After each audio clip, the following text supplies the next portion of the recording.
Good morning, Daham. So I'm just going to share with you what I'm doing each day, and you can pick up as much as you can when you can. So this morning I am going to be entering production, some of the production from SOS into the master spreadsheet. So the first thing I do is open the spreadsheet. I sent you a video on that yesterday. Not sure if you had time, and a link. So anyways, here I am in the spreadsheet. So um, I need to start putting in the next batch. The next batch that I haven't entered yet is the firm feta from June 9th. So here we are. I've moved over to SOS into the process transactions. So I use these stars to record what I have and haven't entered. You can just turn these off and on, which is helpful. So I can see that this batch 888 I have not yet entered into the production sheet. So that's what I'm going to do now.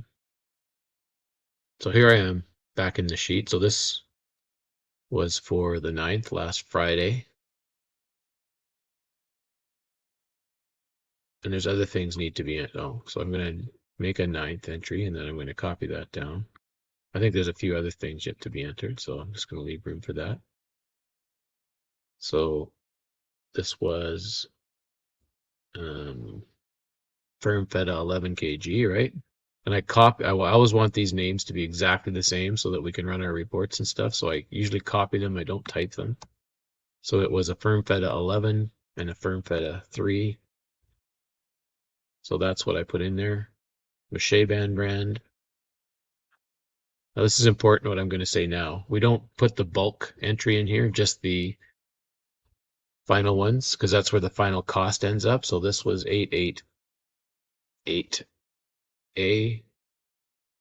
and 888B. So this yes means that I've gone through your entry in SOS. I've just looked through to make sure the date is right, that the labor's balanced and all of that. So that's what I'm gonna stop the video and do that right now. I'm gonna check what you had done in SOS, which is almost always right nowadays. So I've jumped over to the production entry for 888. I have to check the bulk one and then the two actual A and B ones that are the actual product. So I'm looking here. I see that we used the right butter, the Notre Dame. I also noted the Chisholm is negative, which I've fixed, which isn't really related to this, but these are places I can check. Everything else looks good. The production hours, yeah. Check that these are all zeroed because there shouldn't be any containers in the bulk entry, right? There shouldn't be a firm feta label 3 kg in the bulk entry, so I'll put that to 0. These should also be 0. These would be in the B entry, right? Because I'm in the 888A, which is the bulk. All these containers should be 0. Oh, I see. All of these should be 2.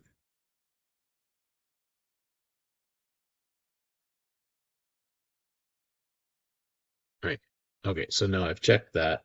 Produced June 9th. Check the date is June 9th. Check that all the containers are 0 and that all the ingredients and labor are correct here, which they are.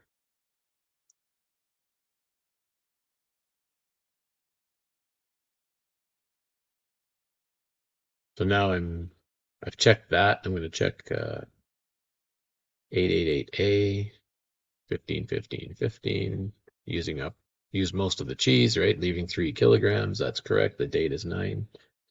So that is correct.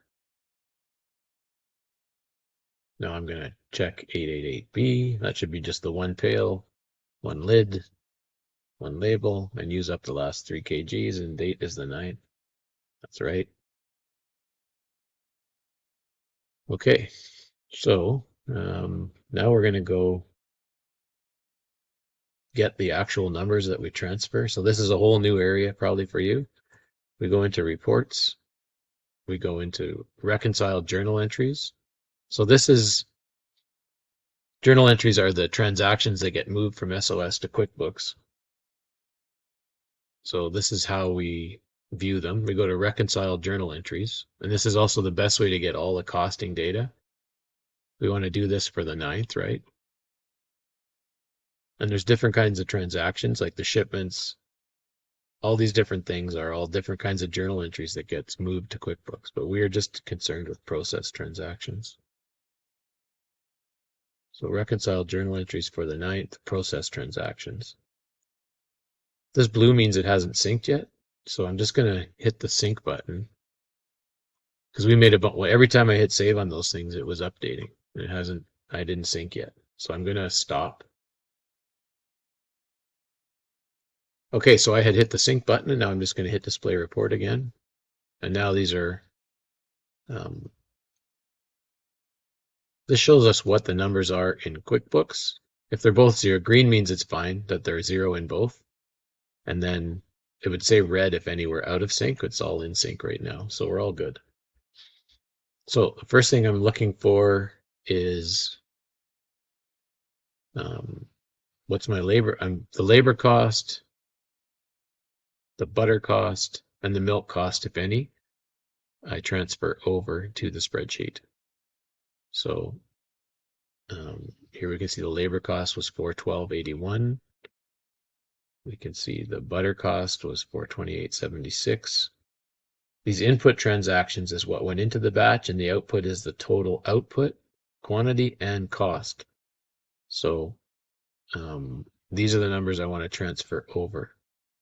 So I'm going to jump over and show you what goes on over there now. Okay, we're back at the sheet. Now this yes means I've checked through the SOS entries and made sure there's no mistakes, which I did. I corrected a few things. Now remember I said, so for batch, we don't put anything about the bulk entry here, but we do use the cost from the bulk entry. I use this turquoise to tell me that this is a batch of multiple products. And then I put the cost of the big items. I'll explain that later. Okay, so remember the labor cost was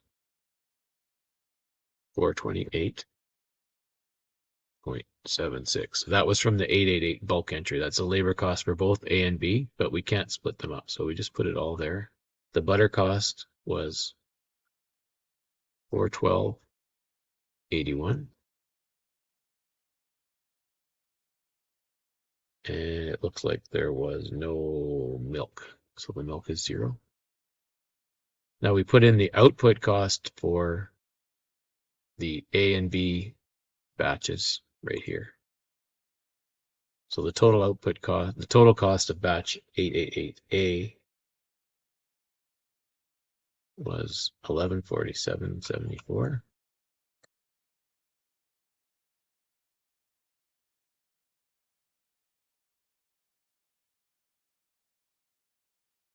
And the total output cost of 888B was $23.80.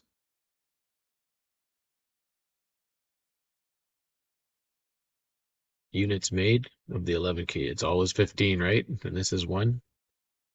And we just copy this formula down and it will give us our cost. And that's nice. This cost is it's getting better all the time. So that's it.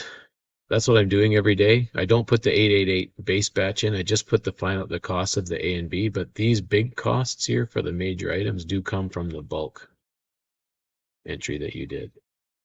And then kind of the final fun thing here is I filter clear, filter for feta, because I want to see the trend on the 11 kg.